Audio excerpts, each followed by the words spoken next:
Sekali lagi saya ucapkan shalom. Puji Tuhan, mari seberapa kita yang ada, kita mau siapkan hati kita. Kita mau datang dalam hadirat Tuhan di minggu terakhir di tahun 2025.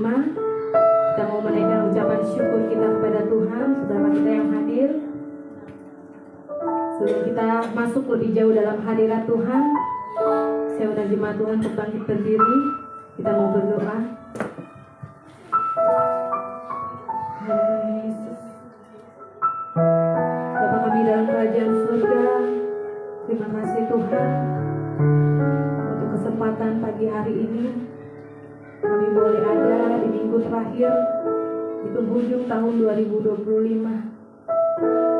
Kami bersyukur Tuhan, dan kami percaya kami ada hari ini bukan karena kuat dan gagah kami, semua karena kebaikan Tuhan yang selalu menyertai kami setiap hari Tuhan. Untuk itu hari ini Tuhan, izinkan kami untuk menaikkan ucapan syukur kami. Seberapa kami yang hadir, kami rindu Tuhan untuk menyenangkan hati-Mu pagi hari ini. Kami rindu Tuhan memuji dan menyembah Engkau. Biar hanya nama-Mu saja yang dipermuliakan dalam ibadah kami ini. Kau sertai ibadah kami dari awal, pertengahan hingga pada selesai Tuhan. Segala kuasa-kuasa yang akan mengganggu konsentrasi kami, mengganggu sukacita kami dalam menikmati hadirat-Mu, menikmati firman-Mu yang sebentar akan kami dengar Tuhan. Kami patahkan, hancurkan hanya di dalam nama Yesus. Biar hanya kuasa Tuhan yang melingkupi ruangan ini, melingkupi hati kami, melingkupi pikiran kami Tuhan. Terima kasih Tuhan Yesus, terima kasih Roh Kudus. Kami siap untuk memuji dan menyembah Engkau hanya di dalam satu nama, Tuhan Yesus Kristus. Haleluya, puji Tuhan. Semua kita yang percaya katakan amin. Selamat dulu jemaat Tuhan.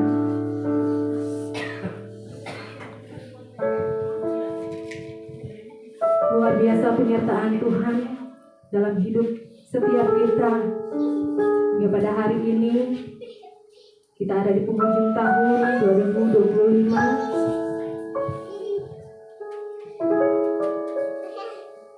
Kita bisa menikmati hadirat Tuhan. Kita percaya semua karena kebaikan Tuhan. Sebelum kita masuk lebih jauh, mari saya mengajak sidang jemaat Tuhan menundukkan kepala di hadapan hadirat Tuhan. Kita ingat-ingat lagi sepanjang tahun 2025. Penyertaan Tuhan sempurna dalam hidup saudara dan saya.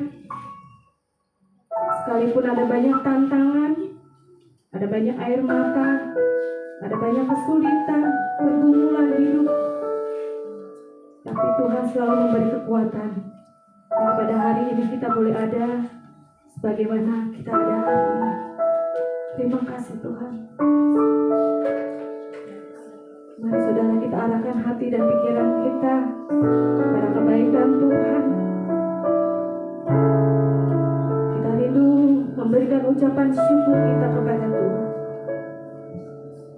Jikalau bukan karena kebaikan Tuhan, jikalau bukan karena cinta-Mu Tuhan, kami tidak ada hari ini. Terima kasih Tuhan. Terima kasih Tuhan.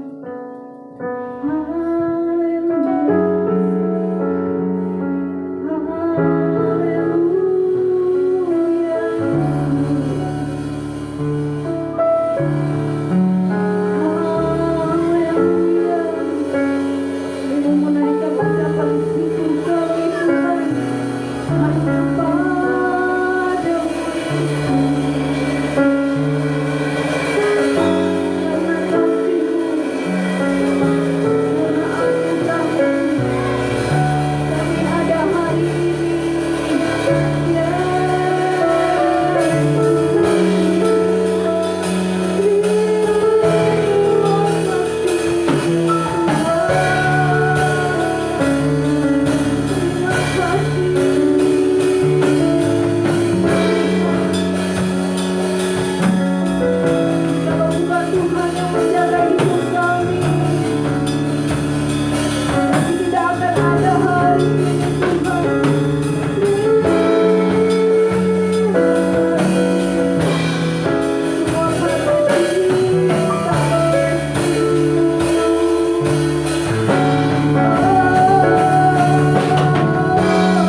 Tuhan, Engkau yang membangun rumah kami Tuhan.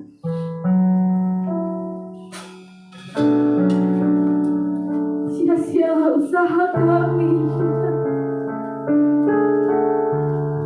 jika Engkau tidak menjaga hidup kami. Tapi tidak ada hari ini. Kasih Tuhan.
menikmati berkat Tuhan di penghujung tahun 2020. Semua hati campur tangan Tuhan. Semua penuh berkat-berkat Tuhan.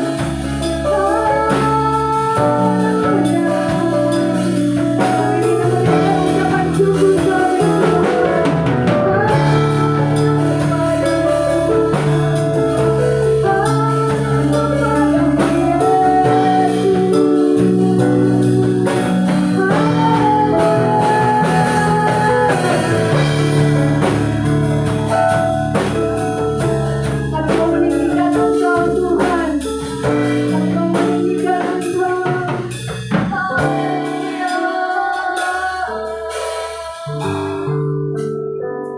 kami tinggikan Engkau Tuhan.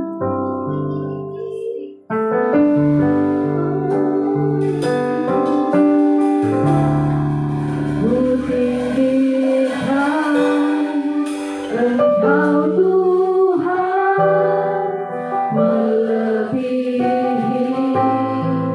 segalanya, lebih dalam ku menyembah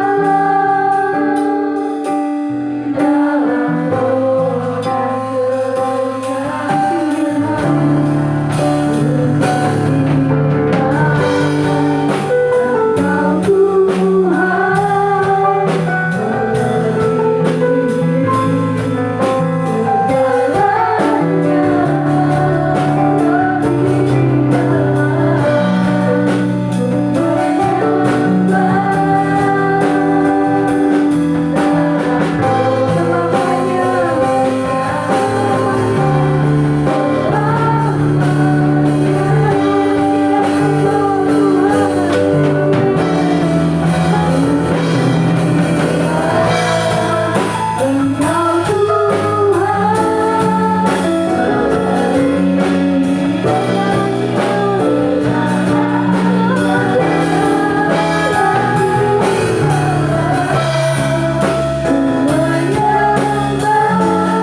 dan jauh dalam hadirat Tuhan. Semua kita yang siap untuk memuji dan menyembah Tuhan, katakan amin. Puji Tuhan untuk buat Tuhan. Kita tetap bangkit berdiri Bapak Ibu. Kita mau angkat pujian, segala puji syukur hanya bagi-Mu Tuhan. Amin.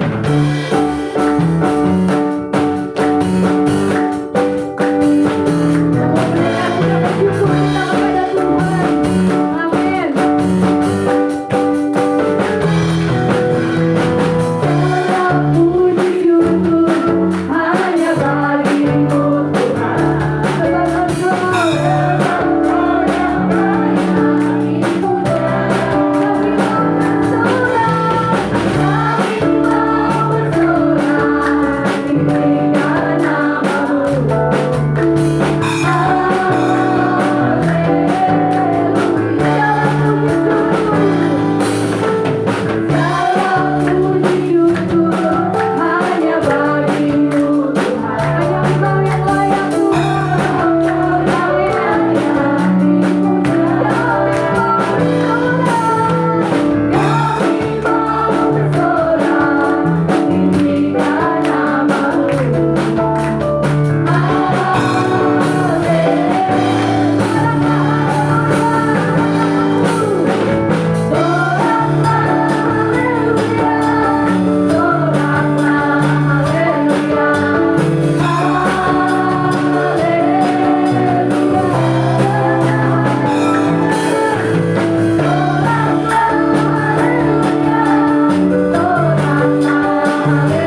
tetap bangkit berdiri. Kita mau sambung pujian kita. Kita mau joget. Ya, kita mau pemanasan. Kita mau joget. Kita mau menyenangkan hati Tuhan. Ya.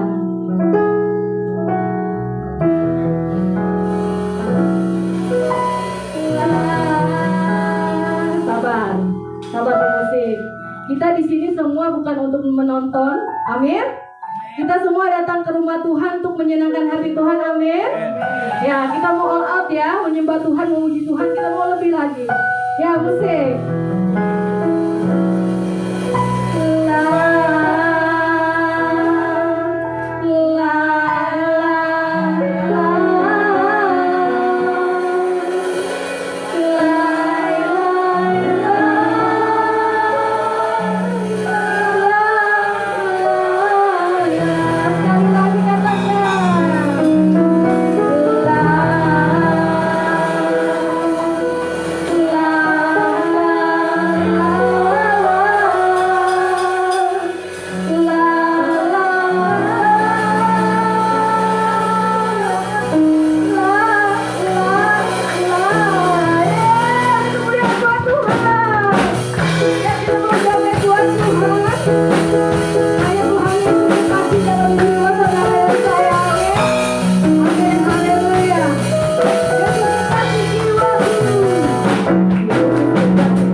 tahun 2025. Sepanjang tahun Tuhan sudah memberkati kita, Tuhan sudah menyertai kita. Kita semua merasa disayang Tuhan, amin. Kasih sayang Tuhan sempurna dalam hidup saudara dan saya, amin.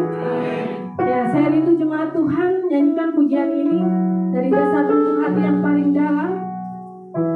ucapan syukur kita kepada Tuhan karena Tuhan sudah menyayangi kita. Amin. Kita mau katakan, sayang, sayang, disayang. Aku disayang Tuhan.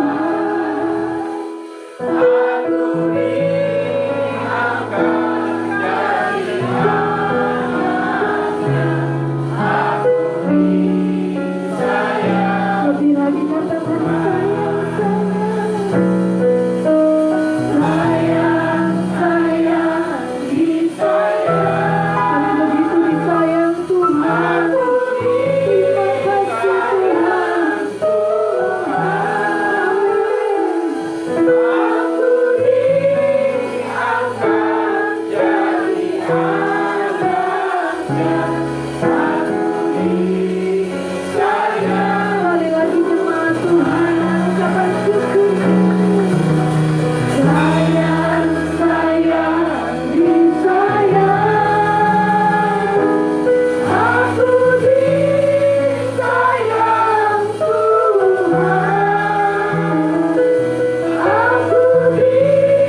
Aku disayang Tuhan.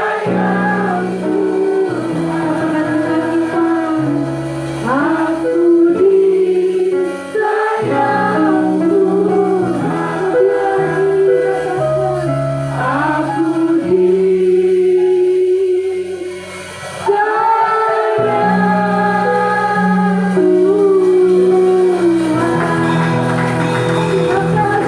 Tuhan. Terima kasih Tuhan. Silakan duduk jemaat Tuhan. Sebelum kita masuk dalam firman Tuhan, mari jemaat Tuhan, saya mengajak jemaat Tuhan untuk merenungkan kebaikan Tuhan sepanjang tahun 2025. Sekalipun ada banyak air mata sudah bertumpah, tapi setiap hari Tuhan selalu memberikan kebaikan, kekuatan untuk saudara dan saya di tempat ini.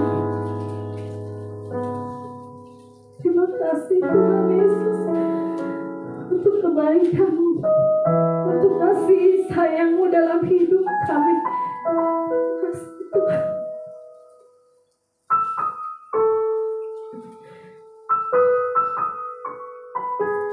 Sebentar kami akan mendengarkan firman-Mu Tuhan. Kami rindu Tuhan, firman-Mu ada setiap dalam langkah-langkah hidup kami. Kami rindu merenungkan firman-Mu dalam hidup kami, karena kami tahu hanya itu yang menyenangkan hati-Mu Tuhan. Bukan harta kami, bukan tenaga kami, tapi ketika kami melakukan firman-Mu, itulah yang menyenangkan hati-Mu. Dan kami rindu lakukan itu Tuhan. Kami tahu Tuhan, tanpa Roh Kudus-Mu ada dalam hidup kami itu mustahil kami lakukan Tuhan. Karena kami lemah, kami daging Tuhan.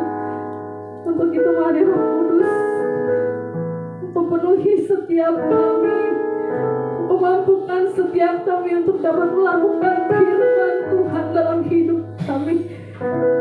Terima kasih Tuhan.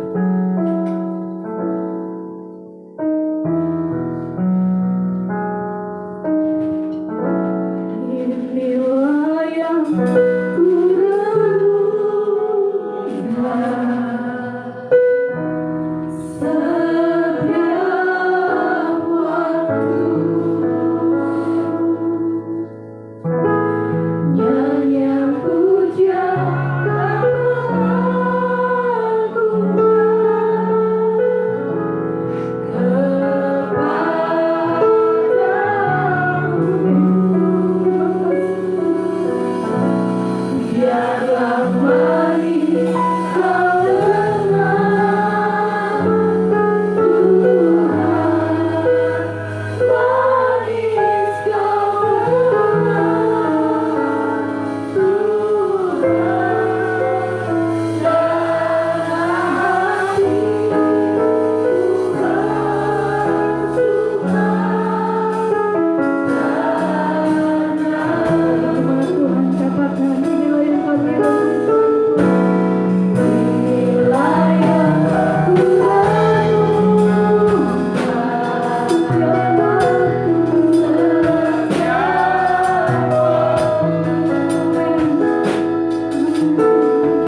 kita nyanyikan pujian ini dari awal.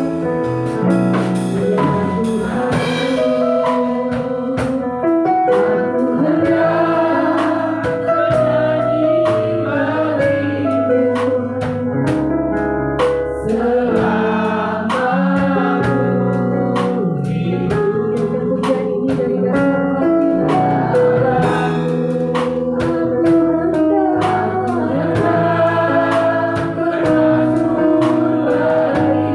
Selagi kami ada Tuhan, selagi Tuhan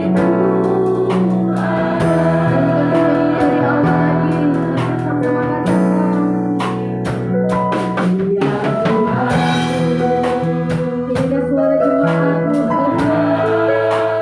Tahun 2025 ini kami hendak bernyanyi hanya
Kami bersyukur Bapa, di penghujung tahun 2025 ini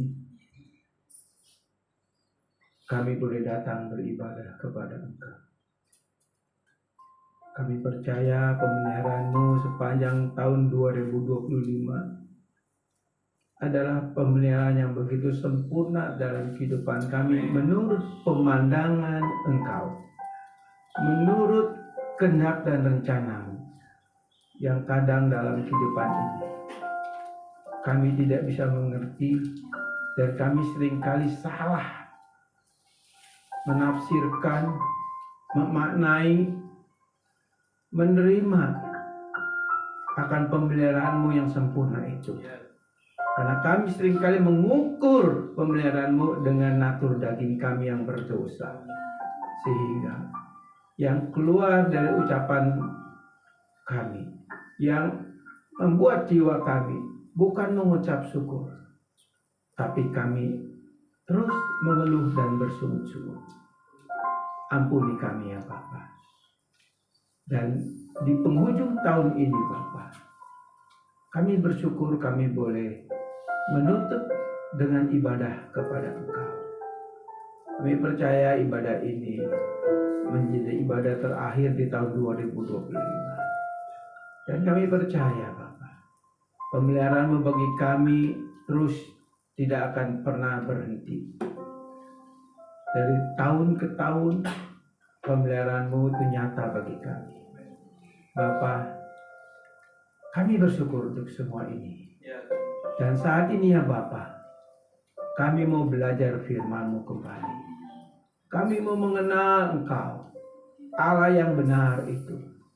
Kami mau mengenal siapa Allah yang kami sembah dan kami kenal di dalam Yesus Kristus Tuhan.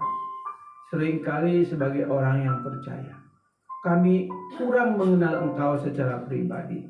Kami kurang mengenal eksistensi-Mu. Kami tidak mengenal secara detail dalam hidup kami, padahal Engkaulah pusat iman kami, Bapa.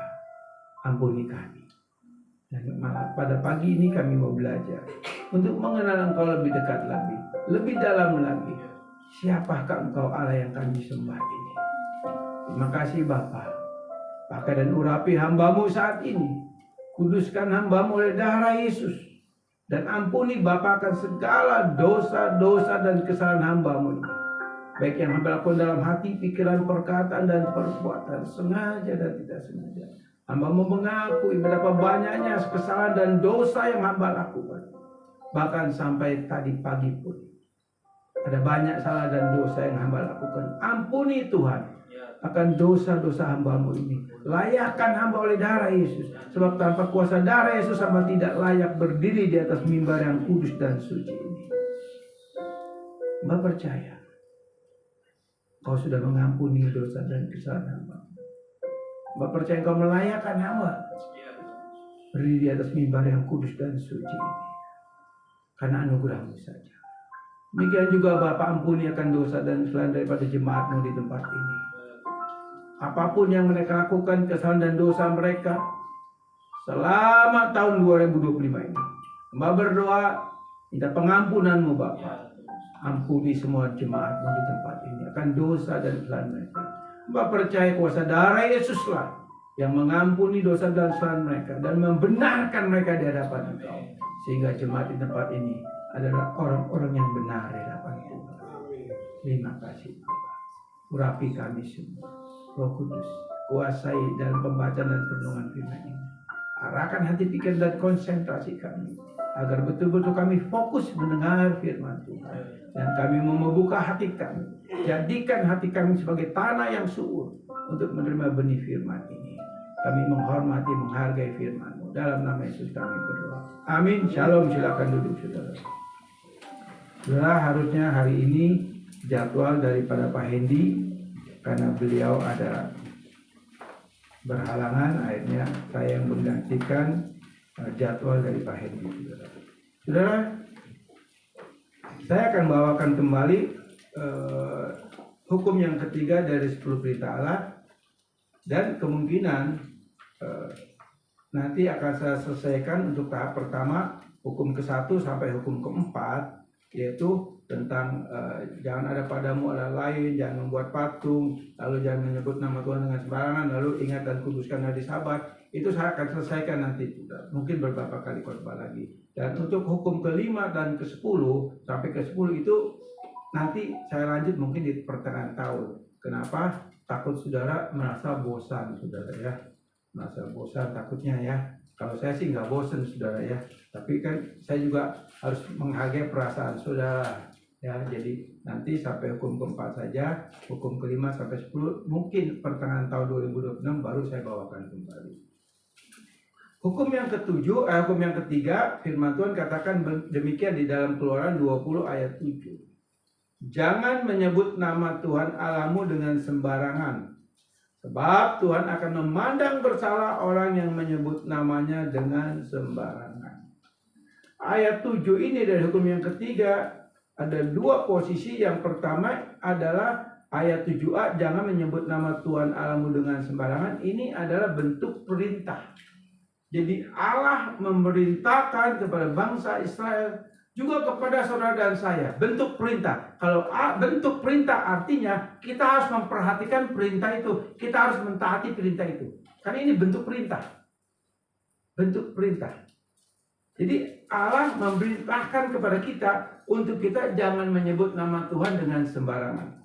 Lalu 7b-nya ini bicara mengenai sejarah kita, hubungan relasi kita dengan Tuhan. Sebab Tuhan akan memandang bersalah kepada orang yang menyebut namanya dengan sembarangan. Artinya gini, 7b ini artinya perjalanan kita bersama Tuhan. Sebagai orang Kristen, sebagai orang percaya, kita hidup dipimpin Roh Kudus. Berarti kita berjalan bersama Allah. Dan dikatakan juga Allah Immanuel, Allah yang bersama kita. Artinya sejarah kehidupan kita berjalan bersama Allah. Dan kita diingatkan jangan menyebut nama Tuhan dengan sembarangan. Jadi ada dua poin di sini, bentuk perintah dan bentuk sejarah perjalanan kita dengan Tuhan. Itu hukum yang ketiga. Nah, sudah yang kasih dalam Tuhan, kita akan belajar untuk mengenal ya tentang siapa Allah kita itu. Kita tentu semua tahu, oh saya kenal Allah yang saya sembah di dalam Yesus Kristus Tuhan, betul. Tapi saudara tahu nggak tentang atribut-atribut Allah yang kita kenal ini? Siapa dia? Siapa dia? Kita harus mengenalnya, saudara. Seperti misalnya, ya, kita mengenal famili kita, sahabat kita, mengenal secara pribadi siapa dia. Kita tahu pendidikannya, latar belakangnya, pekerjaannya, kita kenal. Nah, demikian juga kita juga harus kenal Allah kita ini siapa sih, begitu saudara. Jangan coba kenal Allah tapi kita tidak memahami, tidak mengerti sosok pribadi Allah yang ada di Alkitab itu, yang harus kita pahami, harus kita percaya dan isinya menjadi satu pegangan, satu kekuatan buat kita, satu rasa aman buat kita ketika kita betul tahu siapa Allah kita itu. Ini penting saudara. Sebab kalau kita punya relasi dengan Allah, artinya kita harus mengenal secara detail tentang pribadi Allah itu. Nah, di dalam hukum yang kedua, hukum ketiga ini, jangan menyebut nama Tuhan Allahmu dengan sembarangan, sebab Tuhan akan memandang bersalah kepada orang yang menyebut namanya dengan sembarangan. Jadi ini hukum ketiga, bagian yang kedua, saudara. Bagian pertama kemarin temanya hormati Allahmu, ya. Ini yang hukum yang kedua bicara mengenai, ya, diklik. Nama Allah berkuasa atas alam semesta, bumi dan sorga. Kita harus kenal bahwa Allah yang kita sembah di dalam Yesus adalah Allah yang berkuasa atas alam semesta, bumi dan sorga. Ilmuwan berkata, saudara, seluruh alam semesta ini yang tidak bisa diukur luasnya. Pengetahuan manusia sampai saat ini hanya beberapa persen saja bisa mengenal tentang alam semesta ini. Hanya berapa persen? Nggak sampai 10%. Coba sudah bayangkan alam semesta yang maha luas ini, Bima Sakti, galaksi, jutaan bintang-bintang di langit. Manusianya belum bisa kenal, belum bisa tahu, belum bisa mengerti, belum bisa memahami tentang alam semesta ini yang begitu misterius. Tapi firman Tuhan katakan apa? Dia yang berkuasa atas alam semesta ini. Dia juga yang berkuasa atas bumi dan surga. Dan firman Tuhan katakan alam semesta ini itu digambarkan seperti dalam genggaman tangan Tuhan. Sudah bayangin, alam semesta yang tidak bisa diukur, tapi di tangan Tuhan ini adalah genggaman di tangan Tuhan. Jadi Allah begitu berdaulat, begitu berkuasa atas alam semesta ini. Saudara, kalau kita baca detail firman Tuhan, bagaimana Allah menjadikan, bagaimana Allah menjadikan alam semesta ini ketika Dia ciptakan alam semesta ini, bumi dan segala isinya. Kalau kita baca di dalam Kejadian pasal 1 ayat 1 sampai 31.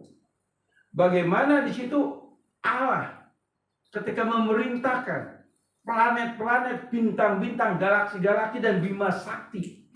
Dia perintahkan semua tata surya yang ada di alam semesta ini. Sekali Dia perintahkan, semuanya taat. Semuanya taat. Sudah bayangin.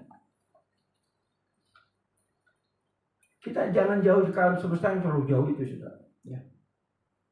Tentang bumi, planet, bulan, matahari, dan planet-planet yang ada di sekitar bumi. Planet Venus, Saturnus, ya. Nah, itu kalau kita lihat, pergerakannya itu luar biasa, saudara. Ini benda mati, saudara. Bergeser aja 1 senti, saudara. Bertabrakan semuanya, saudara. Tapi ketika Allah perintahkan pada saat Dia ciptakan, semua berfungsi saling menopang satu dengan yang lain. Satu hari 24 jam. Sudah bisa bayangin ini semua secara otomatis. Ini benda mati, saudara. Tapi Allah sekali perintahkan, semua berfungsi. Semua berfungsi. Demikian dahsyat dan luar biasa Allah kita, saudara. Alam semesta saja tunduk kepada perintahnya. Ini benda mati, saudara. Bumi ini, bulan, bintangnya benda mati. Matahari benda mati. Tapi ketika diperintahkan, semua bergerak sesuai dengan rencana dan kehendak Allah. Dia begitu berkuasa. Itu Allah kita. Ya. Dikatakan, ya lanjut. Nah, kita akan mengenal tentang nama Allah itu siapa. Allah itu punya nama, saudara. Seperti saudara dan saya. Saya manusia. Pak Yono manusia. Tapi kan ada namanya. Anggap enggak? Saya Denny. Pak Yono, ya Yono Saputra. Enggak mungkin Pak Yono dipanggil Bok Cuncong misalnya. Nggak mungkin. Iya kan, masing-masing kita punya nama, betul nggak? Punya identitas. Demikian juga Allah yang kita sembah. Dia punya identitas. Dia punya nama. Namanya YHWH. Yang disebut Yahweh dalam bahasa Indonesia. Nama Yahweh muncul kalau kita lihat dari Kejadian pasal 2 ayat 4. Itu udah mulai muncul. Ketika Kejadian pasal 1 sampai Kejadian pasal 2 ayat 3, nama Yahweh itu tidak ada. Di situ dikatakan Allah, Allah, Allah atau Elohim, Elohim, Elohim. Lalu baru Kejadian pasal 2 ayat 4 kalau nggak salah. Baru masuk Yahweh, Elohim, Yahweh, Elohim. Tuhan Allah, Yahweh, Elohim. Nah, tetapi ketika Allah memperkenalkan namanya itu, baru di dalam Keluaran pasal 3 ayat 14. Ketika Musa bertemu dengan Allah dan Allah menampakkan diri kepada Musa dalam bentuk api di semak belukar, Musa bertanya, "Siapakah engkau? Siapakah engkau?" Lalu Allah berkata apa? "Aku adalah aku. Aku adalah aku." Nah, itu artinya Yahweh yang disebut Yod Het Vav He. Yod Het Vav He itu arti Yahweh. Yahweh, YHWH ini kata dalam bahasa Ibrani disebut tetragrammaton. Tetragrammaton adalah huruf mati. Kenapa Allah memperkenalkan namanya yang begitu aneh? Sebetulnya nama yang suci dan kudus ini, tujuan Allah bukan berarti Allah tidak mau ada namanya. Tapi ini karena manusia, karena Musa ingin tahu siapa sih engkau itu. Ya, makanya dia sebut aku adalah aku atau Yahweh. Nah, dalam terjemahan Septuaginta, perjanjian lama Septuaginta, itu dikatakan aku adalah ego eimi. Ego eimi. Nah, kata ego eimi juga ini diambil disandangkan kepada nama Yesus. 7 pernyataan Yesus berkata, aku adalah aku, artinya ego eimi. Bangsa Israel tidak berani berkata ego eimi. Sebab kata ego eimi hanya ditujukan kepada Allah yang namanya Yahweh itu. Jadi ego eimi juga merujuk kepada Yahweh. Kepada Yahweh. Tapi bangsa Yahudi tidak berani menyebut Yahweh. Mereka mengganti dengan kata Adonai atau Jehovah. Karena terlalu suci dan kudus nama itu buat bangsa Israel. Nah, sekarang kita belajar mengenal sosok tentang Allah yang adalah Yahweh. Yang namanya Yahweh. Jadi Yahweh ini bukan satu pribadi, tapi nama dalam satu pribadi. Walaupun ada banyak sekali pengajaran sekarang mengganti nama Allah dengan nama Yahweh. Atau mengganti nama Allah dengan nama Tuhan. Ini kebablasan. Ini mereka tidak mengerti tentang tata Allah atau tentang doktrin Allah atau tentang linguistik daripada Alkitab. Sekali lagi, karena Yahweh atau Tuhan itu nama dari Allah. Seperti saya namanya Denny. Jadi dia punya nama. Nah, sekarang kita belajar siapa Allah yang kita kenal itu, ya. Nah, nama Yahweh itu ada 4 rupa ya, ada 4 jenis nama Yahweh, punya arti, ada 4 arti nama Allah itu. Yang pertama, nama Yahweh mengandung arti bahwa Allah adalah sosok yang esa. Sosok yang esa, Ulangan 6 ayat 4 sampai 6, ya. Itu bicara mengenai saya akan bacakan aja ya. Saya akan bacakannya. Ulangan pasal 6 ayat 4. Saya akan bacakan.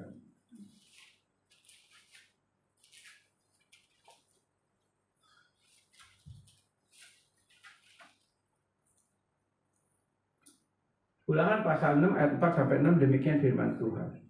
Dengarlah hai Israel, Tuhan Allah itu, Tuhan itu esa. Kasihilah Tuhan Allahmu dengan segenap hatimu, dengan segenap jiwamu, dan dengan segenap kekuatanmu. Apa yang kuperintahkan kepadamu pada hari ini haruslah engkau perhatikan. Jadi ada 3 kalimat di sini, di 3 ayat sini. Dikatakan pertama, dengarlah hai Israel, Tuhan itu Allah kita. Yahweh Elohim dalam bahasa Ibrani-nya. Yahweh Elohim. Tuhan itu Esa atau Echad. Lalu ayat yang kelima, kasihlah Tuhan Allahmu dengan segenap hatimu, dan dengan segenap jiwamu, dan dengan segenap kekuatanmu. Jadi ayat 5 ini yang Tuhan kutip dari Matius pasal 22 ayat 37. Dikatakan kasihlah Tuhan Allahmu dengan segenap hati, jiwa, kebudi, dan kekuatanmu. Lalu ayat yang ke-6 dikatakan apa yang kuperintahkan kepadamu pada hari ini haruslah engkau perhatikan. Jadi ayat 6 ini berhubungan dengan hukum yang ketiga. Dari Keluaran pasal 20 ayat yang ke-7.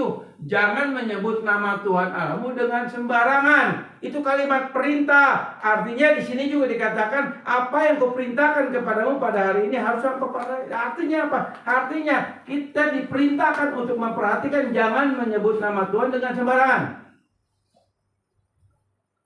Jadi jangan asal nyebut nama Tuhan. Dikit-dikit Tuhan, dikit-dikit Tuhan. Nah, banyak kali orang Kristen juga kalau berdoa kan seperti itu. Tuhan, Tuhan, Tuhan, Tuhan. Lama-lama Tuhan, Tuhan, Tuhan jadi hantu. Kenapa sih? Apakah kita nggak boleh nyebut nama Tuhan? Apakah kita dalam satu hari itu oke lah nyebut nama Tuhan itu sedikit aja, misalnya 5 kata cukup 5 kali. Bukan ke situ maksudnya. Kata janganlah menyebut nama Tuhan Allahmu dengan sembarangan. Itu artinya kita tidak boleh menyebut nama Tuhan itu tanpa iman. Kalau kita memanggil nama Tuhan dengan iman kita, Dia Allah kita, itu tidak berdosa, itu tidak salah. Tapi kalau menyebut nama Tuhan dengan sembarangan, artinya menyebut bukan karena iman kita, bukan karena dasar iman kita. Jadi kita nyebut tanpa iman, asal nyebut aja, asal manggil aja. Seperti kita manggil seseorang, sahabat kita, saudara kita, panggil, misalnya saya manggil Pak Yono. Kan saya nggak mungkin manggil Pak Yono dengan iman saya. Betul? Karena beliau adalah sahabat saya. Saya cuma manggil, oh Pak Yono, begitu. Tapi kalau untuk manggil nama Tuhan, itu harus melibatkan iman kita. Tanpa melibatkan iman kita, kita berdosa. Itu maksudnya jangan menyebut nama Tuhan Allah dengan sembarangan. Jadi di ayat yang keempat, dengarlah hai Israel, Tuhan itu Allah kita, Tuhan itu Esa. Kata Esa di situ dalam bahasa asing disebut Echat. Echat itu di situ artinya di sini di dalam Ulangan pasal 6 ayat 4 ini kalimat jamak. Kata jamak ini merujuk kepada Tritunggal, Bapa, Anak dan Roh Kudus. Kalimat jamak. Kata Echat itu bisa kalimat jamak, bisa kalimat tunggal. Tapi dalam ayat yang keempat dari Ulangan pasal 6 ini dalam tata bahasanya adalah kalimat jamak, berarti lebih dari satu. Jadi dia mewakili tentang Allah itu satu, tiga pribadi, itu maksudnya Allah itu Echat. Ya, karena ini kalimat jamak di dalam tata bahasa Alkitab, bahasa Yunani, bahasa Ibrani-nya seperti itu sudah ya.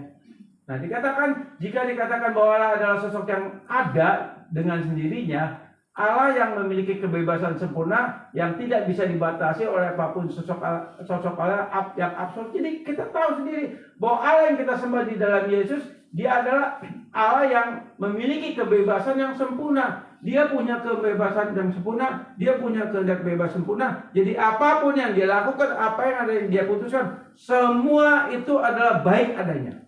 Dan itu dilakukan dengan penuh tanggung jawab oleh Allah. Karena di dalam diri Allah ini hanya ada satu, kekudusan dan kebenaran. Tidak ada yang lain.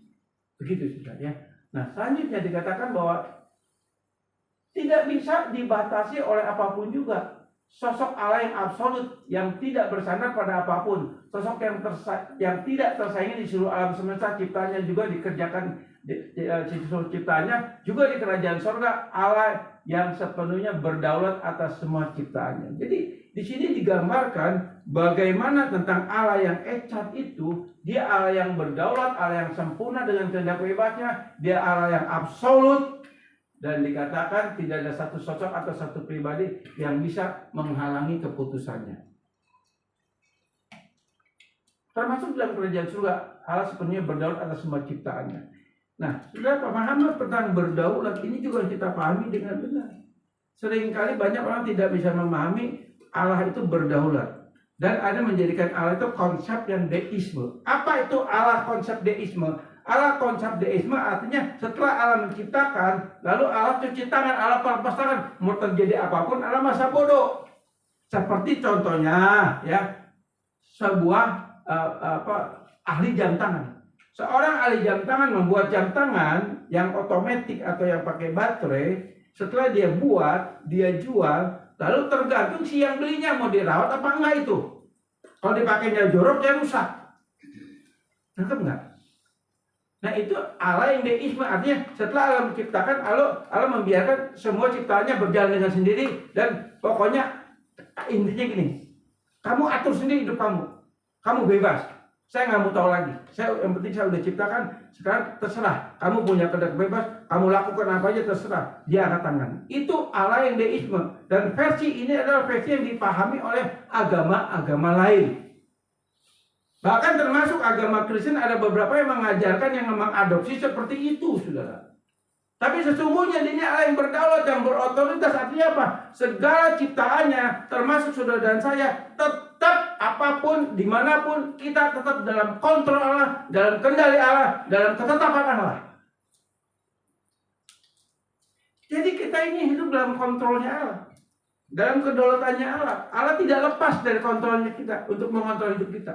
Jadi kita bergerak apapun, semua dalam kontrol Allah, dalam ketetapan Allah. Jadi apapun yang terjadi di alam semesta ini, termasuk apapun yang terjadi di bumi ini, di dunia ini, semua tanpa seizin Tuhan tidak akan terjadi.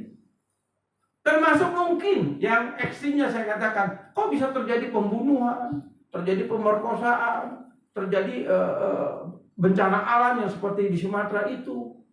Kok Allah kenapa nggak stop aja? Kan dia berdaulat, dia berkuasa. Tapi kadang kita harus bisa memahami dia Allah yang absolut.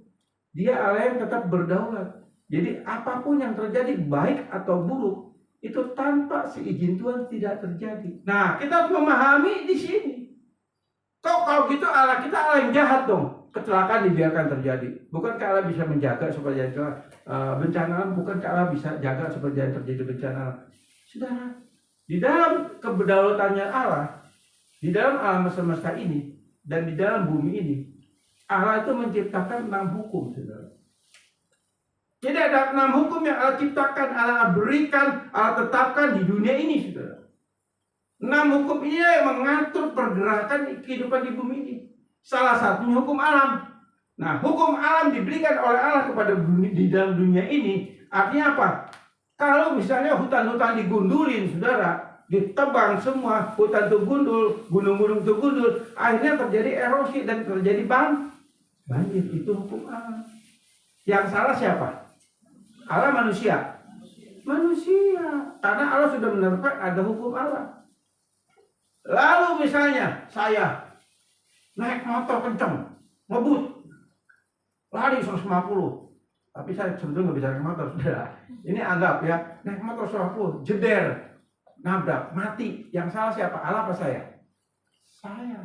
Karena hukum Allah itu. Nanti maksudnya. Saudara, misalnya naik kemana nih? Naik ke lantai 5, terjun, dalam 6 Yesus terjun, mati nggak? Mati. Hukum alam. Nangkep nggak? Jadi ada hukum alam yang Allah tetapkan. Bukan berarti Allah tidak mau intervensi, tidak, ada bagiannya lagi. Ada 6 hukum yang Allah ciptakan, yang Allah berikan di dunia ini. Ya, itu salah satu hukum alam. Karena ada 6 hukum ya.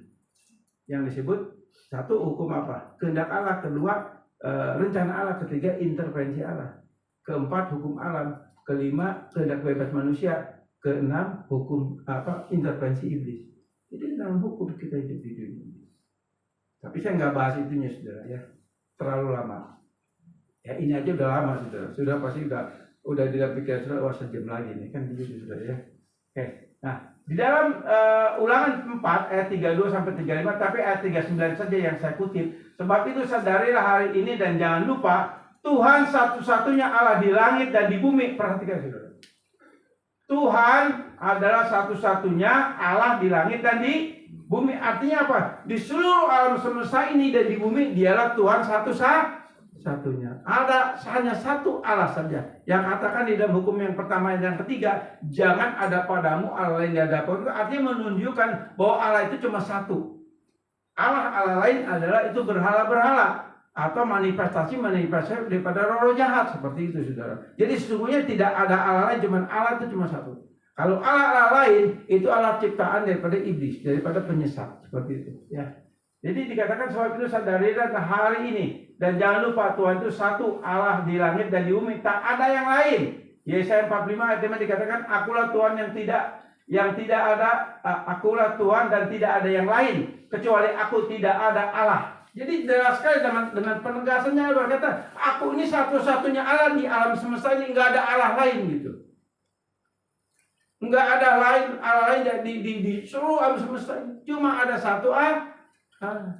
Dan Allah yang kita kenal dalam Alkitab ini di dalam Yesus, itulah Allah yang benar.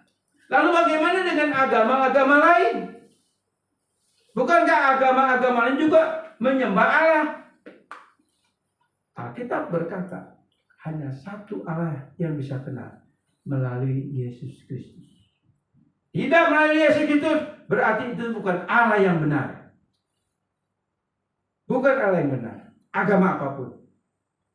Karena di dalam kekristenan pun ada banyak sekali saat ini menghadirkan sosok Allah versi manusia. Ada, saudara. Ya, saya nggak mau sebut ya salah satu contohnya, misalnya saksi Yehova, Mormon. Itu bukan Allah yang benar dikatakan Alkitab, walaupun kitabnya kitab suci, Alkitab kita yang sudah dimanipulasi, yang sudah dirubah.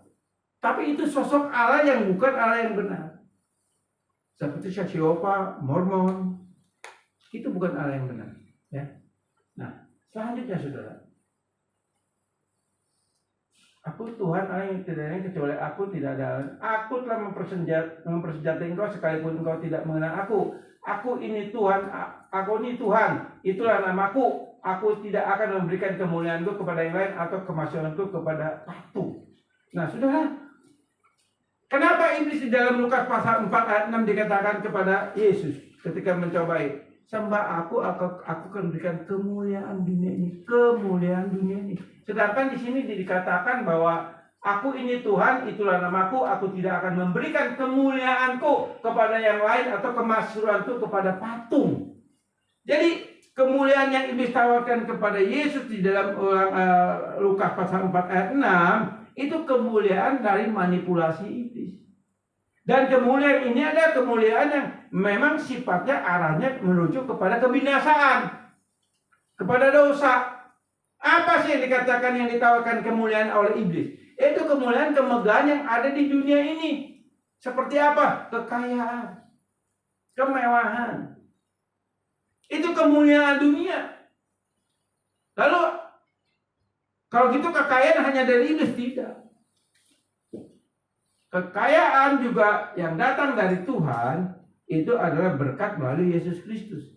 Tapi ada kekayaan-kekayaan yang dimana banyak orang, mungkin juga termasuk orang Kristen, menghalalkan segala cara. Artinya, ya berusaha dengan cara-cara dunia, dengan konsep dunia. Itu tentu kemuliaan juga, tapi kemuliaan yang dari dunia.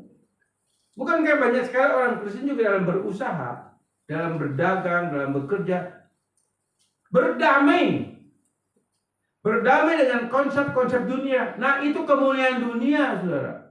Tapi ketika kita hidup benar di hadapan Tuhan, menjalankan usaha kita dalam takut akan Tuhan, itu kemuliaan itu berkat dari Tuhan. Jadi ada dua berkat yang harus kita pahami.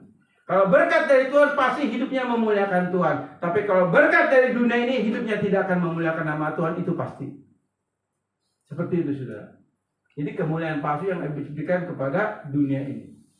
Termasuk daripada penawaran keselamatan dari agama-agama. Itu juga penawaran kemuliaan palsu. Sebab firman Tuhan katakan demikian, saudara. Ya. Selanjutnya coba. Oke, lanjut. Yang kedua, nama Yahweh adalah mengandung arti bahwa Allah itu adalah sosok yang ada dengan sendirinya. Jadi di sini dikatakan bahwa yang kedua, yang pertama Allah kita ini Allah yang esa, Allah yang satu dengan tiga pribadi, Allah yang berkuasa, berotoritas. Yang kedua, dia adalah Allah yang sosoknya ada dengan sendirinya. Kalau kita ada karena dilahirkan dari kandungan ibu kita, karena terjadinya persetubuhan orang tua kita lahir, saudara. Jadi kita bukan ada dengan sendirinya, saudara. Tapi kalau Allah itu ada dengan sendirinya. Nah, lalu bagaimana dengan setan? Dengan iblis, dengan roh-roh jahat. Iblis dan setan juga dalam tanda kutip ciptaan Allah. Tapi Allah bukan menciptakan iblis. Allah tidak menciptakan setan, tidak menciptakan roh-roh jahat, tidak. Allah menciptakan malaikat. Si malaikat yang memberontak ini yang disebut iblis atau setan atau pengikut-pengikutnya, yang disebut roh-roh jahat. Jadi semua ciptaan yang ada di sini, yang dalam semesta, cuma hanya satu pribadi yang tidak dicipta, yang ada dengan sendirinya, yaitu Allah yang kita sembah di dalam Yesus. Dia yang berdaulat dan berotoritas.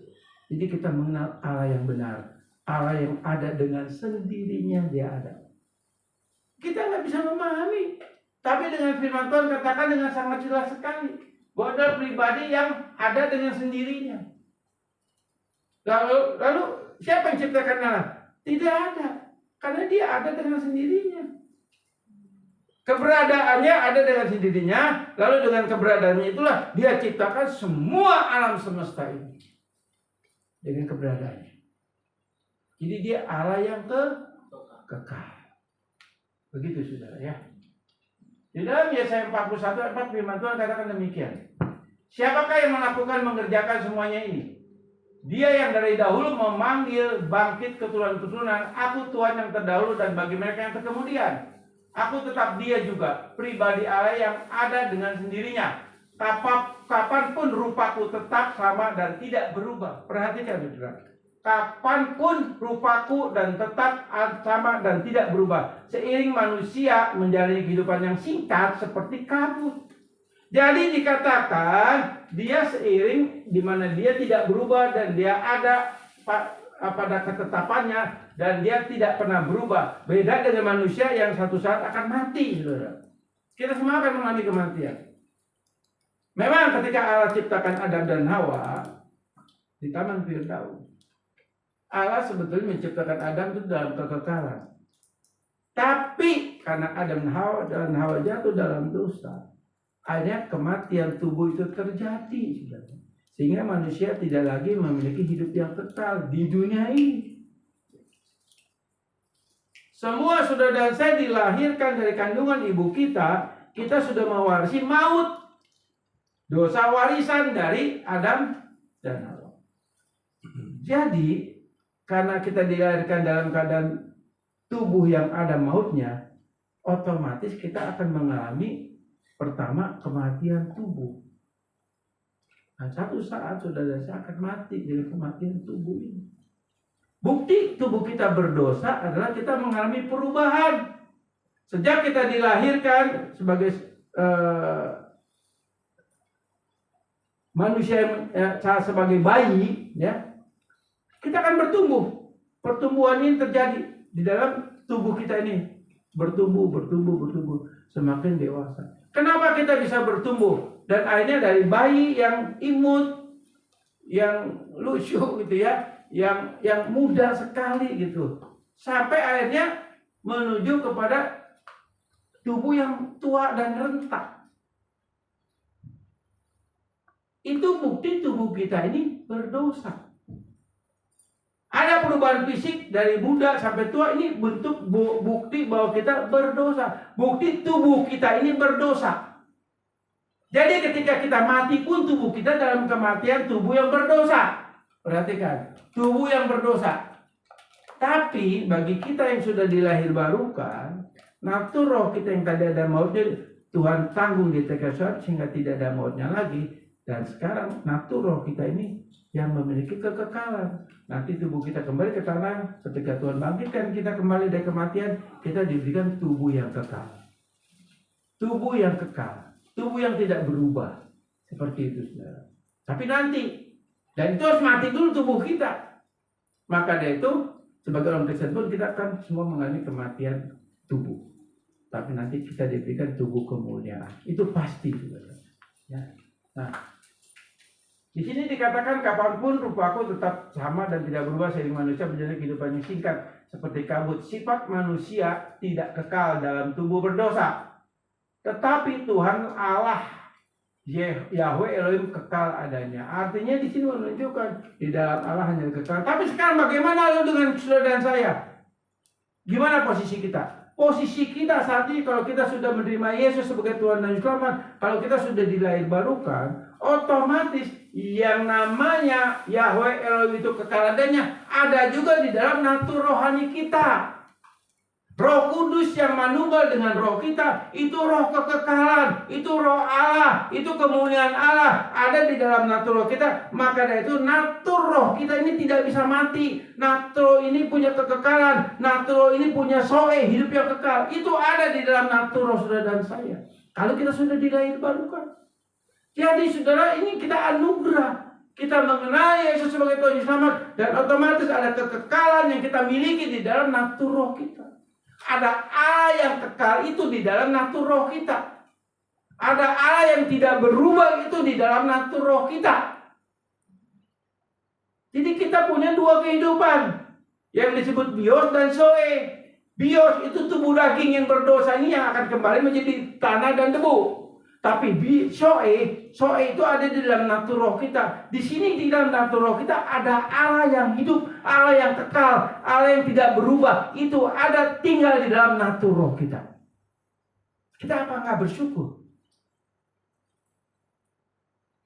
Ini ada. Ketika tubuh kita mati, tubuh daging ini, natur roh yang suci dan kudus ini, yang sudah ada hadirnya Allah, Allah yang kekal sudah ada di dalam natur roh kita punya kekal. Jadi artinya kita, roh kita ini tidak mengalami kematian kekal, karena ada natur roh yang kekal. Ada Allah yang kekal, yang tidak terbatas ruang dan waktu, tinggal di dalam natur roh kita. Begitu indahnya, saudara. Begitu luar biasanya. Kita harus bersyukur. Karena hanya di dalam kekristenan, hanya di dalam Yesus Kristus, kita punya Allah yang kekal dan tinggal di dalam natur roh kita. Di luar Kristus tidak ada kekekalan. Manusia akan mengalami kematian kekal. Natur rohnya akan kembali mengalami hukuman kekal di dalam kerajaan neraka. Saudara dan saya enggak. Jadi kalau kita jatuh dalam dosa, kita jatuh dalam dosa bukan karena roh, tapi jatuh dalam dosa karena natur daging kita. Nampak saudara? Itu dalam kekristenan. Tapi orang yang tidak percaya Yesus, orang yang tidak dilahirbarukan, ketika dia jatuh dalam dosa, dia jatuh dalam dosa dalam roh, bukan dalam daging lagi. Maka dari itu ada dosa roh, dosa daging. Kita dosa daging, tapi kalau sudah ada saya sudah mengalami kelahiran baru. Ayo cek ini, kan saya sering bilang, yang tahu mah tentang keselamatan, tentang kita percaya Yesus atau enggaknya mah cuma Tuhan, kita setan, gak ada yang lain. Saudara bisa lihat saya sebagai gembala tempat ini udah pasti, belum tentu yang tahu kan saya. Lalu enggak. Nah, masalah iman itu yang tahu cuma Tuhan, kita dan setan. Keluarga kita, istri kita, suami kita, anak kita, orang tua kita enggak tahu. Itu masalah pribadi kita dengan Tuhan. Tapi kalau kita sudah mengalami kelahiran baru, masa keluarga, ada Allah yang kekal tinggal di dalam natur kita. Dan kalau Allah sudah tinggal di dalam natur kita, dia nggak mungkin keluar lagi. Dia tetap ada. Karena kita pun kalau jatuh dalam dosa, jatuh karena natur daging, ya, bukan natur roh. Ini harus kita ngerti. Hukum ini harus kita ngerti, harus kita pahami. Orang yang jatuh dalam natur dagingnya bukan natur roh, dia pasti bertobat itu pasti. Enggak mungkin enggak. 10 kali dia jatuh dalam dosa, 10 kali dia bertobat itu pasti. Tapi kalau orang yang tidak ada Allah di dalam naturonya, ketika dia jatuh dalam dosa, dia bukan bertobat, paling ujung-ujungnya nyesal doang, tapi jatuh lagi dalam dosa. Karena dia jatuh dalam dosa roh, bukan dalam dosa daging. Jadi kalau kita nanti mati, kita mati dalam keadaan tubuh daging yang berdosa. Tangkap. Jadi semua orang Kristen yang sudah dilahirbarukan, ketika tubuhnya mati, dia mati dalam keadaan tubuh yang berdosa. Jadi kata siapa? Bahwa sudah percaya sekali tubuh kita suci dan kudus, enggak. Tubuh ini tubuh yang berdosa. Maka dari itu harus mengalami kematian dan kamu harus kamu akan menjadi debu dan tanah kembali. Itu ada di dalam Kejadian 3:19. Ya. Oke. Ya, lanjut. Yang ketiga, saudara. Nama Yahweh atau Yahweh Allah memperlihatkan kesetiaannya terhadap perjanjian adalah Yahweh. Adalah nama khas yang memperlihatkan Allah yang menggenapi perjanjian. Jadi artinya nama Yahweh Allah yang kita kenal di dalam Yesus adalah Allah yang setia dengan perjanjiannya. Perhatikan, dia adalah Allah yang setia dengan perjanjiannya. Nah, Allah yang setia dalam perjanjiannya itu dikatakan di dalam Ulangan pasal 7 ayat 9 firman Tuhan katakan demikian. Sebab itu haruslah kau ketahui bahwa Tuhan Allahmu dialah Allah yang setia, yang memegang perjanjian dan kasih setia terhadap orang yang kasihnya terhadap orang yang kasih kepadanya dan berpegang pada perintahnya sampai kepada beribu-ribu keturunan. Allah tetap konsisten untuk menjalankan perjanjiannya sampai akhir zaman. Jadi saudara dan saya, kita harus mengenal siapa Allah kita. Dia itu Allah yang setia dengan perjanjiannya. Dia Allah yang setia dengan perjanjiannya. Nah, kalau dia setia dengan perjanjiannya, artinya ketika dia berfirman, ketika dia berkata-kata, ketika dia katakan siapa yang menerima Yesus itu sebagai Tuhan dan Juru Selamat, dia akan diberi kuasa menjadi anak-anak Allah. Ada dalam Yohanes pasal 1 ayat 12. Siapa yang percaya kepada Yesus diberikan kuasa menjadi anak-anak Allah. Perhatikan. Siapa yang percaya kepada Yesus diberikan kuasa untuk menjadi anak-anak Allah. Ini perjanjian. Ini bentuk daripada janji Allah bahwa kalau kamu percaya Yesus, kamu akan menjadi anak-anakku. Kamu akan diberi kuasa menjadi anakku. Kata kuasa di situ disebut exousia. Exousia artinya kita berkuasa atas tubuh daging ini. Kita berkuasa atas dosa yang ada dalam tubuh daging ini. Artinya kita bisa kapan saja menang atas tubuh daging ini. Karena ada kuasa. Yang Allah berikan exousia itu kuasa anak Allah itu ada. Jadi saudara sini punya kuasa atas dosa. Kita diberikan kuasa atas dosa. Kita diberikan kuasa untuk menghadapi kelemahan-kelemahan kita. Kita harus menang karena kita punya kuasa yang dari Allah. Dan kuasa itu ada di dalam natur roh kita. Jadi setiap orang Kristen sejati, ketika dia jatuh dalam dosa, dia pasti bangkit dari dosanya. Dia pasti menang. Bagaimana cara menangnya? Cara menangnya bukan berarti kita kuat melawan dosa. Kita nggak kuat melawan dosa. Nggak ada yang hebat melawan dosa. Nggak ada yang mampu. Tapi diberikan kuasa di sini artinya ketika kita datang bertobat itu kemenangan. Perhatikan, ketika engkau jatuh dalam dosa, seberat apapun dosamu, ketika engkau katakan Tuhan ampuni aku, itu kemenangan. Itu kemenangan atas dosa. Ada di sini yang setiap hari nggak jatuh dalam dosa? Halo, ada nggak? Kita setiap hari pasti jatuh dalam dosa. Tapi ketika kita bertobat, itu kemenangan atas dosa. Tangkap, kemenangan atas dosa, oke? Ya, yang keempat.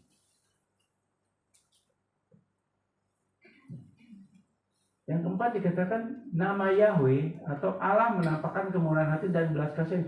Jadi yang keempat ini kesempurnaan. Allah kita itu Allah yang murah hati dan penuh belas kasihan.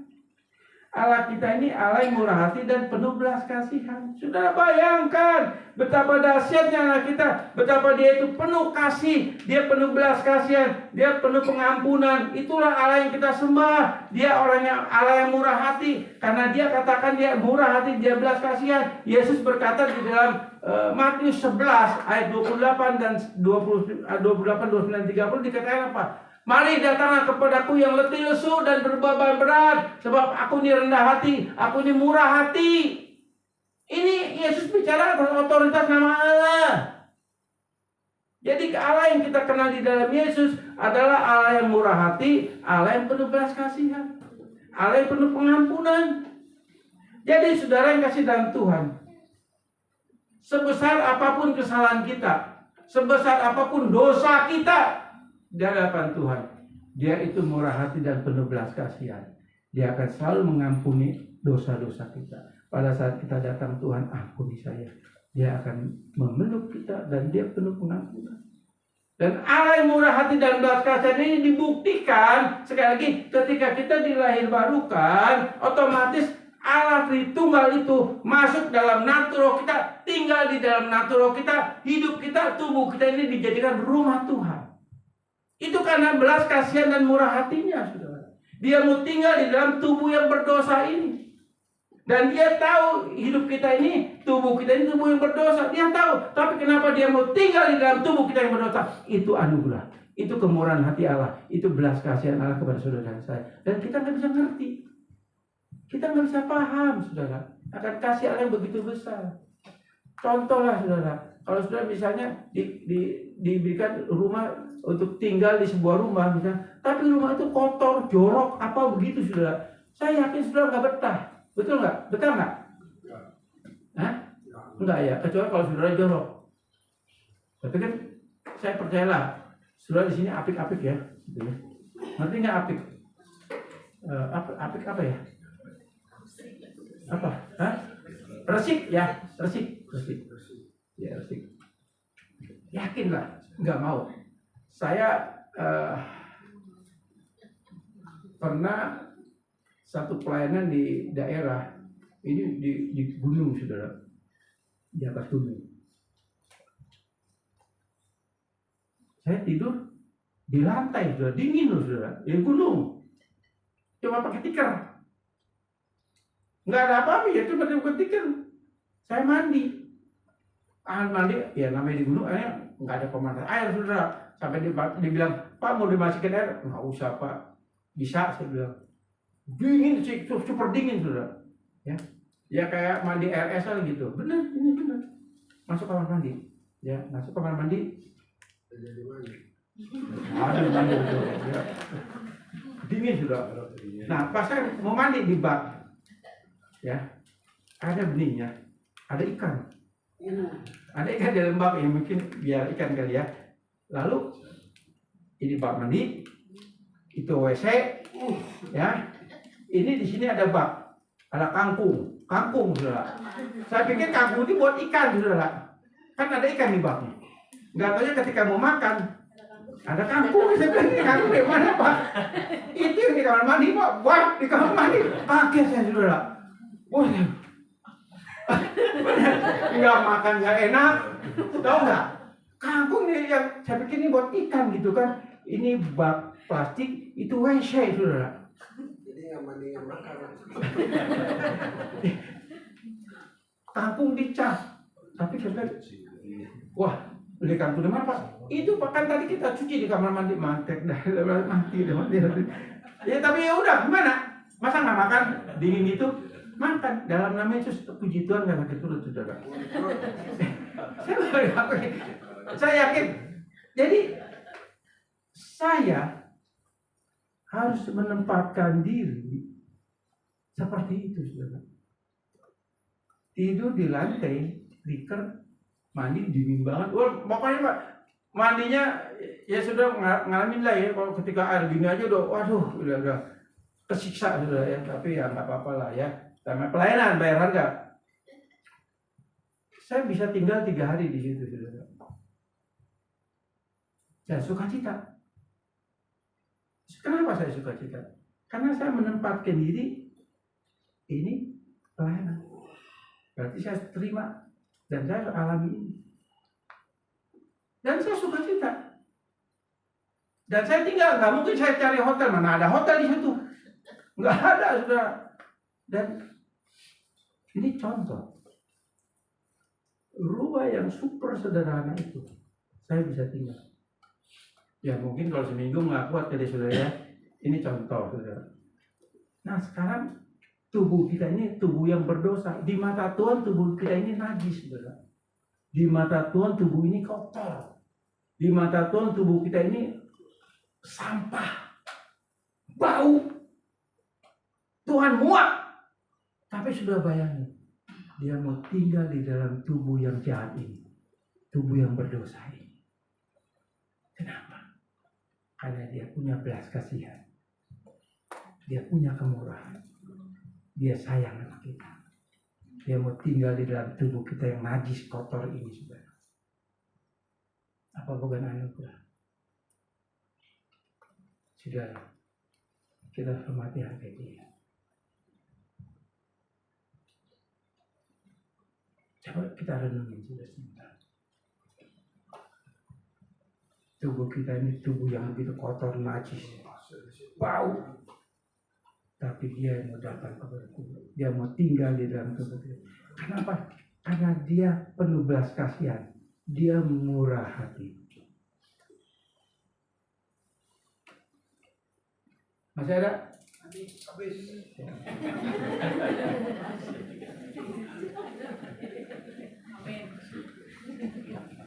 Saudara, jadi kita mengenal 4 sosok pribadi Allah. Yang pertama, dia Allah yang Esa atau Echad, Allah 1 3 pribadi. Yang kedua, kita mengenal Allah yang kita kenal itu Allah yang ada dengan sendirinya, ya, dan kekal. Yang ketiga, kita mengenal Allah yang setia terhadap janjinya. Yang keempat, kita mengenal Allah yang murah hati dan penuh belas kasih. Ada satu tambahan lagi, saudara, ya, Allah yang setia terhadap janjinya. Dan ini seringkali kita lakukan di setiap minggu pertama setiap bulan perjamuan kudus. Perjamuan kudus itu lambang daripada Allah yang setia terhadap janjinya. Dia konsisten terhadap janjinya. Di dalam Lukas pasal 22 ayat 20 firman Tuhan katakan apa? Inilah darahku, darah perjanjian bagi kalian. Artinya apa? Artinya di setiap minggu pertama dalam perjamuan kudus, kita diingatkan bahwa kita terikat perjanjian dengan Allah yang setia itu. Allah yang tidak berubah itu. Allah yang mau tinggal di dalam tubuh kita yang berdosa ini. Dia setia karena dia mengasihi kita. Nah, sudah yang kasih dalam Tuhan, bagaimana dengan kita? Apakah kita tetap setia kepada dia? Tapi kalau kita betul tubuh kita yang rumahnya Tuhan, betul bahwa Allah hadir di dalam hidup kita, di dalam natur kita, pasti kita juga punya kesetiaan sebagaimana Allah itu setia adanya.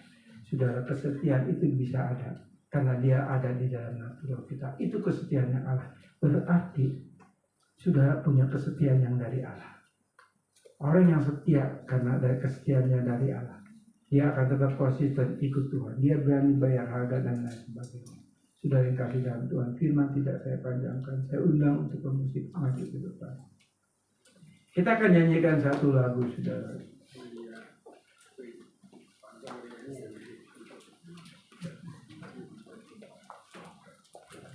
Kita akan nyanyikan satu lagu. Ya, saya undang saudara bangkit berdiri.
Kita mengenal Allah kita itu Allah yang berkuasa, baik atas alam semesta ini,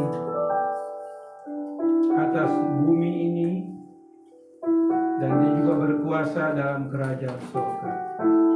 Itulah yang Allah yang kita kenal di dalam Yesus. Dan Allah yang kita kenal juga itu Allah yang berpribadi, yang punya kepribadian. Dia adalah Allah Tritunggal, Allah yang satu dengan tiga pribadi, Allah Bapa, Allah Anak, dan Allah Roh Kudus. Dan juga kalau kita kenal dia adalah yang ada dalam kekekalan, Allah yang tidak dicipta, Allah yang tidak dicipta, yang dijadikan, yang dipahami oleh agama-agama yang ada di dunia ini, di mana ada agama-agama yang menciptakan Allah menurut versi pengetahuan manusiawinya. Tapi Allah yang kita kenal yang dikatakan Alkitab, Allah yang ada dengan sendirinya. Dan Allah itu pula yang Allah yang ada di dalam kekekalan. Itulah Allah yang kita kenal. Bila Allah yang kita kenal adalah Allah yang kekal, berarti saudara dan saya juga punya hidup yang kekal, punya kekekalan, karena kekekalan Allah itu ada di dalam natur roh kita. Dan Dia juga Allah yang setia dan adil, setia dalam perjanjiannya, konsisten dengan perjanjiannya. Saudara dan saya terikat perjanjian dengan Allah di dalam Yesus Kristus. Ketika Dia setia dengan janjinya, dengan perjanjiannya, percayalah, hidup saudara dan saya ada di tangan Dia, ada dalam tanggung jawab Dia. Sebentar kita akan masuk mulai tahun 2026. Kita nggak tahu apa yang akan terjadi di tahun yang depan. Walaupun banyak memprediksi ekonomi bukan semakin baik. Tapi percaya saudara, kita sudah terikat perjanjian dengan Allah. Dia yang pegang kendali atas dunia ini. Dia yang pegang kendali atas ekonomi ini. Dia yang pegang kendali atas politik ini. Dia yang pegang kendali atas apa yang terjadi atas alam semesta ini. Semua dalam kendali Allah. Dan kita yang sudah terhisap dalam perjanjiannya, kita ada dalam perlindungannya, ada dalam pemeliharaannya. Dia Allah yang tetap bertanggung jawab. Dan tanggung jawabnya itu tetap ada.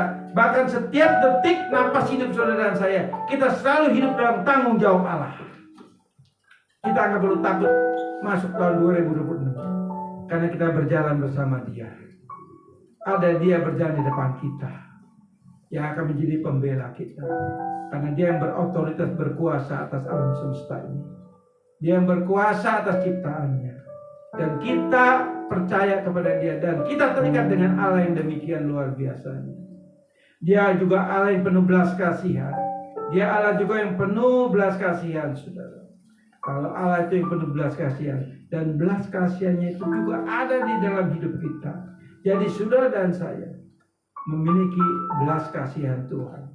Dan belas kasihan Tuhan itu juga yang akan memelihara hidup saudara dan saya. Ketika kita memasuki tahun 2026, percayalah, ada belas kasihan Allah yang akan terus menyertai kita, yang merawat kita, yang memelihara kita, yang membela kita.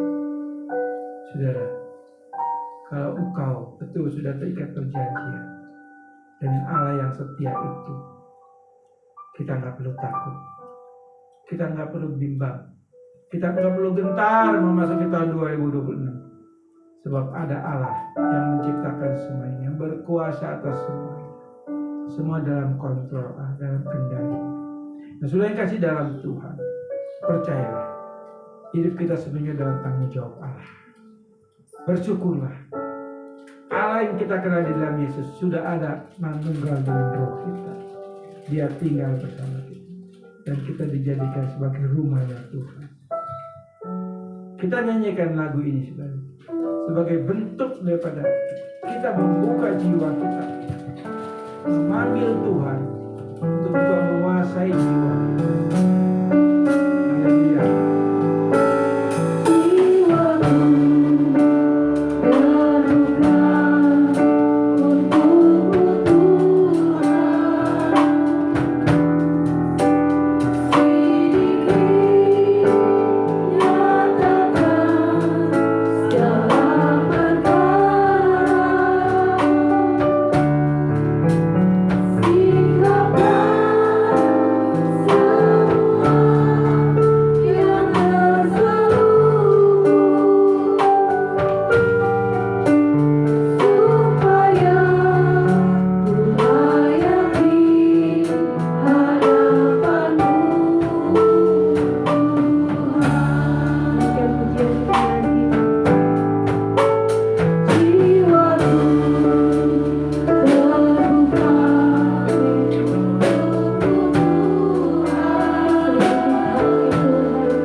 firman Tuhan yang sudah kami dengar.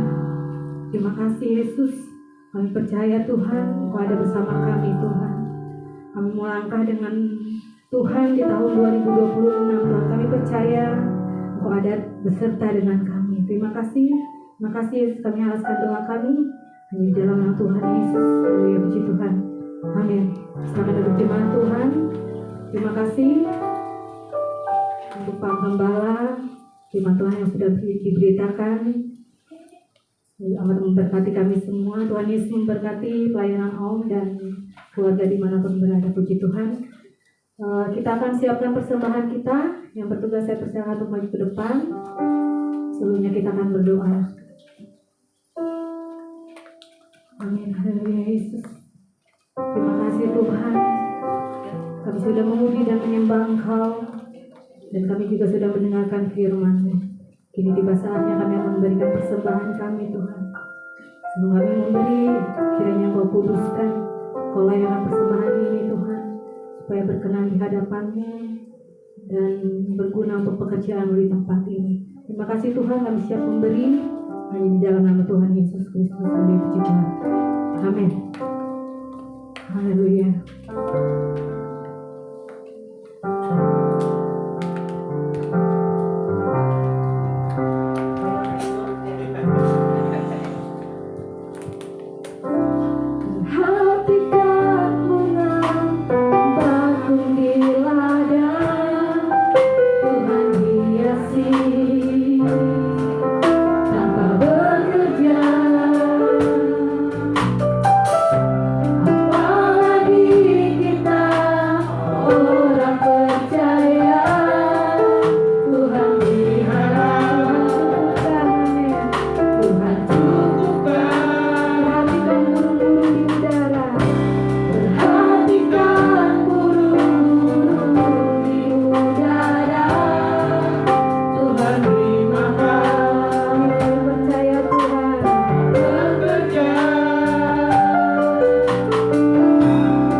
Hari Rabu tanggal 31 Desember DP3 akan mengadakan doa menutup tahun 2025 dan menyambut tahun 2026. Kami akan mengadakan doa bersama di kediaman Bapak Markus. Di sini kami juga mengajak jemaat Tuhan yang mungkin belum memiliki acara dan bersedia ikut gabung bersama DP3. Kita akan sama-sama berdoa bersama di rumah Pak Markus. Saya mengundang jemaat Tuhan yang bersedia hadir. Kami persilakan untuk datang. Kami akan mulai doa itu malam sekitar jam 7 malam. Jam 8. Kita akan mulai doa jam 8 malam. Saya mengundang jemaat Tuhan. Kiranya kita bisa sama-sama berkumpul, berdoa bersama menutup tahun 2025 dan menyambut tahun 2026. Kita berdoa bersama, kita minta pimpinan Tuhan supaya DP3 lebih berkenan lagi, menyenangkan hati Tuhan dan lebih sungguh lagi melayani Tuhan di tahun 2026. Amin. Puji Tuhan, itu saja pengumuman dari kami. Saya mengundang jemaat Tuhan untuk bangkit berdiri. Kita akan menutup ibadah kita. Kita nyanyikan pujian ini. Amin. Haleluya. Saat kau perlu dengan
Mari buka hati kita dan angkat kedua tangan kita. Terimalah berkat daripada Allah Bapa dan Putra dan Roh Kudus, yaitu di dalam kasih karunia Tuhan Yesus Kristus, yang akan terus menyertai dan memelihara kehidupan saudara dan saya. Di mana 3 hari ke depan kita akan memasuki tahun 2026. Percayalah, pemeliharaan Tuhan yang begitu sempurna, kasih-Nya yang tidak terbatas, kasih yang selalu menyertai dan memelihara saudara, kasih-Nya yang penuh mujizat dan kuasa, yang akan menyertai langkah hidup saudara di tahun 2026. Dan percaya, kita tidak berjalan sendiri. Ada Allah yang bersama kita, yang mengontrol semuanya dan dalam kekuasaannya. Yang percaya katakan amin. Tuhan memberkati.